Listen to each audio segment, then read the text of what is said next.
You know, if we're telling stories about Mar-a-Lago, take a seat, Albert.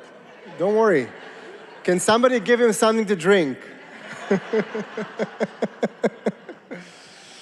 If we're telling stories about Mar-a-Lago, I'll also tell you a story. When Albert invited me to Mar-a-Lago, I was very happy because it was, I think, 6 days before the inauguration, right? And you know, every time I'm going on a plane, I never connect to Wi-Fi because that's the only time, as a member of Knesset, I can have a couple of hours for myself, just to be with myself. But as I'm taking off the plane and I reconnect, I'm getting all the news push about a deal that is about to be signed, and that the one who's pushing for the deal is President Trump.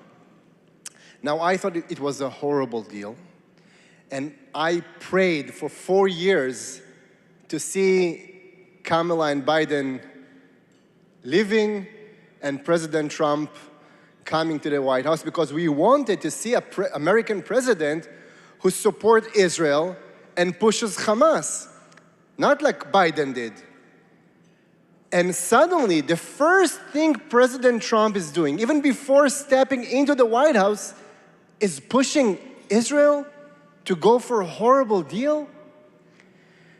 And you know, I kept thinking, it was in the evening before. Tomorrow morning, I'm about to speak at Mar-a-Lago at the president's house to, I don't know, 700 people coming from all over the world to celebrate with the president. And I had a very, very nice speech to celebrate with the president. But I felt that I cannot say that. I just cannot say that. And I couldn't sleep. I couldn't sleep the whole night. And I kept thinking to myself, what am I going to say? But I decided that if God put me in this place at this time, I must speak the truth. Even if they'll throw rocks at me, I don't care. And you know, all the people who were speaking before me were also saying, praising Trump and saying, look, even before stepping into the White House, look at, he released the hostages and da-da-da-da-da-da-da-da. I said, oh my God, what am I, how am I gonna speak against everybody else? But I stood up on the stage, and I knew again that, as you said, some of his family members were there, his advisors, it's his house. And I said, President Trump, I call you not to support this horrible deal that will leave behind most of the hostages, that will fold back all of Israel's achievements in this war, that will allow the Arabs to go back to northern Gaza, to the same place where they launched the attack on October 7th to feel victorious. Please don't do that. And thank God, not only that they haven't thrown rocks at me, they stood up and they were cheering for minutes, and that was an unbelievable miracle.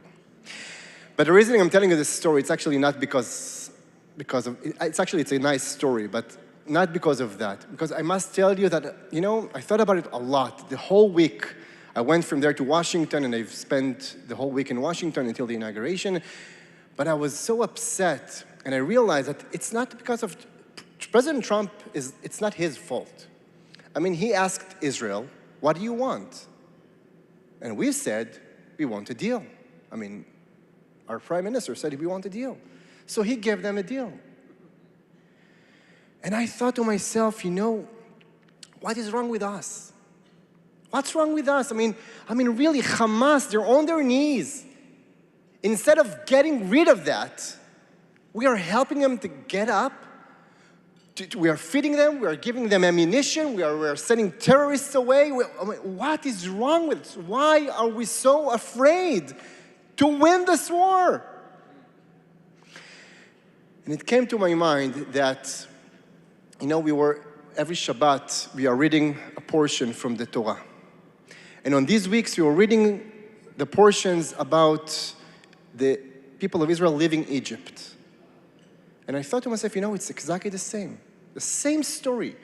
The people of Israel leaving Egypt, getting out of slavery, walking to the promised land. They are seeing the most unbelievable miracles happening. They're seeing the plagues, they're seeing the sea split, all the miracles. They're seeing the greatest empire of all falls to their feet. I was just telling Michelle about that. And what do they do 5 minutes later? The sin of the spies. What? Really? Why? Because you've heard about some giants in the land, so now you're so afraid you don't want to go to the land? Why? I mean, you just saw the greatest empire of all falls to your feet. Who cares about some giants? Who cares? We are afraid of being redeemed. We are afraid. That's the truth. We have to grow up. We have to learn. We have to correct these mistakes that we've done in the past. And as I told you just today, this is the same thing that happened to us in 1967 when we were so afraid to put the flag on Temple Mount. And this is what is happening to us now. We can beat the Iranians, we can defeat Hezbollah, but we are so afraid of having victory in Gaza, in Judea and Samaria, because this victory means that there's God and that we are serving God, and we are afraid of recognizing that. So I want to pray with you that God will help us to grow up, to learn from our mistakes, to correct our ways, to realize that He's the only God and that we have to serve Him. And by serving Him, we will take all of humanity to the right place of true peace, because His name is peace. And that will help bring the real redemption. Please, God, help us do that.